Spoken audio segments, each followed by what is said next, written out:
മുണ്ടക്കൈ ചൂരൽമല പുനരധിവാസത്തിൽ യോഗം വിളിച്ച മുഖ്യമന്ത്രി പുനർനിർമ്മാണത്തിനായി കേന്ദ്രം നൽകിയ വായ്പയുടെ വിനിയോഗം യോഗത്തിൽ ചർച്ചയാകും. മാർച്ച് 31 തീയതിക്കകം മുഴുവൻ ഏതാണ്ട് 530 കോടി രൂപ ഒറ്റയടിക്ക് ചെലവാക്കി കളയണം 1.5 മാസം കൊണ്ട് എന്നുള്ള നിഷ്കർഷയോടെയാണ് ലോൺ അനുവദിച്ചിരിക്കുന്നത്.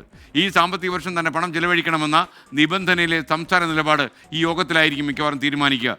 സമയം നീട്ടി ചോദിക്കുന്ന അടക്കമുള്ള പല നിർദ്ദേശങ്ങളും പരിഗണിക്കും. 24 പ്രൈം ടൈം ബ്രേക്കിംഗുമായി ആർ ശ്രീജിത്ത് തിരുവനന്തപുരത്ത് നിന്ന് ചേരുന്നു. ശ്രീജിത്ത്, പ്രൈം ടൈമിലേക്ക് സ്വാഗതം. പറയൂ. നമസ്കാരം.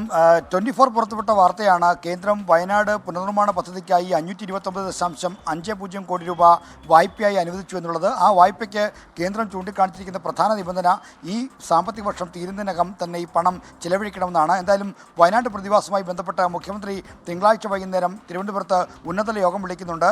ഈ യോഗത്തിൽ വെച്ച് ഇതടക്കമുള്ള കാര്യങ്ങൾ പ്രധാനപ്പെട്ട ഒരു ചർച്ചാ വിഷയമായി മാറും. വയനാട് പ്രതിഭാസവുമായി ബന്ധപ്പെട്ട് 2 എസ്റ്റേറ്റുകൾ ഏറ്റെടുക്കാൻ സർക്കാർ നേരത്തെ തീരുമാനിച്ചിരുന്നു. ഈ എസ്റ്റേറ്റുകൾ ഏറ്റെടുക്കുന്ന ജോലികളുടെ ഭാഗമായി അതിൻ്റെ മൂല്യനിർണ്ണയം നടന്നു വരികയാണ്. അപ്പോൾ എന്ന് എസ്റ്റേറ്റ് സർക്കാരിലേക്ക് ഇത് നടപടികൾ പൂർത്തീകരിച്ച് ചേർക്കാൻ കഴിയുമെന്ന കാര്യത്തിലുള്ള ഒരു വിലയിരുത്തലുണ്ടാകും. ഒപ്പം തന്നെ ഈ കേന്ദ്രം അനുവദിച്ചിരിക്കുന്ന വായ്പയുടെ വിനിയോഗം എങ്ങനെയായിരിക്കുമെന്ന കാര്യവും ചർച്ച ചെയ്യും.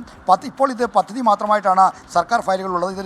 ഇതിൻ്റെ എസ്റ്റിമേറ്റ് തയ്യാറാക്കണം, ടെൻഡർ വിളിക്കണം, കരാർ കൊടുക്കണം, മറ്റ് പദ്ധതികളിലൂടെ ഇത് നിർവഹിക്കണം. ഇത്തരം കാര്യങ്ങൾക്ക് ഉള്ള ഒരു സമയഘടന അടക്ക കാര്യങ്ങൾ ചർച്ചയ്ക്ക് വരും. ഇതോടൊപ്പം തന്നെ ഈ സാമ്പത്തിക വർഷം തന്നെ പണം ചെലവഴിക്കണമെന്ന നിബന്ധന മറികടക്കാൻ കേന്ദ്രത്തോട് സമീപിക്കുന്ന കാര്യമടക്കം പരിഗണനയിലുണ്ട്. അത്തരം കാര്യങ്ങൾ ഒരു തീരുമാനവും ഈ യോഗത്തിൽ ഉണ്ടാകുമെന്ന് പ്രതീക്ഷിക്കുന്നു. എന്തായാലും മാർച്ച് ആദ്യവാരം 2 ടൗൺഷിപ്പുകളുടെയും ശിലാസ്ഥാപനം നിർവഹിച്ച് പുനർനിർമ്മാണ പ്രവർത്തനങ്ങളുമായി മുന്നോട്ട് പോകാനാണ് സർക്കാരിൻ്റെ തീരുമാനം. ആ തീരുമാനത്തിന് ആക്കം കൂട്ടുന്ന തരത്തിലുള്ള നിലപാടുകളും തീരുമാനങ്ങളും ഈ മുഖ്യമന്ത്രി വിളിക്കുന്ന തിങ്കളാഴ്ചത്തെ ഉന്നതതല യോഗത്തിൽ ഉണ്ടാകുമെന്നാണ് പ്രതീക്ഷിക്കുന്നത്.